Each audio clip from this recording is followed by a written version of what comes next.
Bonjour et bienvenue par ici.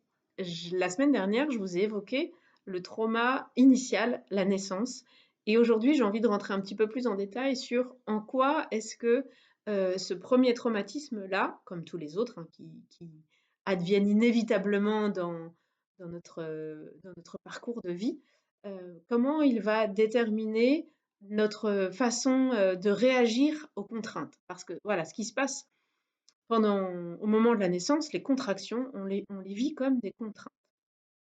Et le bébé, il a quelque part, alors, il a plusieurs choix pour vivre ces contraintes-là, plusieurs façons de vivre ces contraintes-là.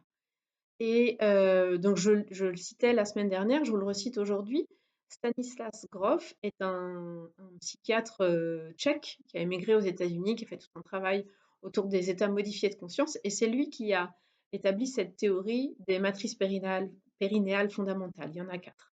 Donc, la première, c'est celle qui correspond à tout le temps de gestation avant les premières contractions.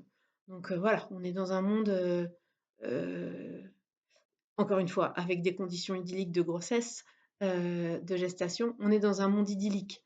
On est dans un monde parfait, on n'a pas besoin de conscientiser nos besoins, hop, ils sont déjà remplis. Et puis arrive le temps des premières contractions, avant même que le col soit ouvert. Et ça, c'est la matrice périnéale numéro 2. Et là, c'est vraiment à ce moment-là que on va mettre en place notre premier réflexe par rapport aux contraintes. Donc, parce qu'on reçoit cette pression de 50 kilos là sur notre petit corps de 3 kilos et on ne peut pas encore sortir, c'est pas possible. Et donc on peut faire le choix de se réfugier dans notre matrice périnéale numéro 1, celle des rêves un peu là du monde imaginaire. Donc on vit toujours les contraintes, mais hop, on s'échappe. Et ou bien on peut aussi choisir de se résigner. Voilà, face à la contrainte, on peut aussi avoir ce comportement de résignation si la matrice la plus marquante pour nous a été la matrice périnale numéro 2. Et la matrice périnale numéro 3, c'est celle où le col commence à s'ouvrir. Et là, on peut être en mode réaction, où là, ah, non seulement, enfin, on va presque, j'ai envie de dire, surréagir, mais c'est un moment, une étape vitale, surréagir aux contractions qui vont, et ce qui va faire qu'on va se servir de cette force-là pour sortir. Et c'est assez parlant si vous pensez, vous imaginez-vous dans les embouteillages, par exemple, ben, qu'est-ce que vous faites dans les embouteillages? Est-ce que vous avez tendance à plutôt, voilà, partir dans votre rêverie, vous réfugier dans votre monde imaginaire? Dans ce cas-là, c'est sans doute un peu comme ça que vous avez vécu votre naissance. Est-ce que vous êtes plutôt en mode résigné? Bah, de toute façon, c'est les embouteillages, je ne peux pas avancer, bah, j'avance pas, et puis c'est tout.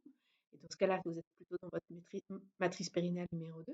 Ou alors, est-ce que vous avez un tempérament, voilà, vous trépignez, vous klaxonnez, vous tapotez le volant, vous ouvrez la fenêtre pour voir ce qui se passe, vous avez vraiment envie d'avancer. Et là, vous êtes dans votre... On peut supposer du coup que pendant votre naissance, la matrice périnéale qui a été la plus marquante pour vous est la matrice numéro 3. Et la matrice numéro 4, donc je ne vais pas détailler aujourd'hui, parce que la matrice numéro 4, c'est celle où, ça y est, vous êtes né, et le cordon ombilical a été coupé. Et donc elle parle plus, celle-ci, non pas de votre réaction face aux contraintes, mais de vos réactions réflexes, encore une fois, face au, au relationnel. Comment vous rentrez en relation. Peut-être que ça fera l'objet d'un autre épisode. Je vous remercie de m'avoir écouté si longtemps, parce que je vois que ça fait déjà plus de 4 minutes. Je vous souhaite une belle journée, une belle soirée. N'hésitez pas à me poser vos questions en commentaire si besoin. Et je vous dis à la semaine prochaine.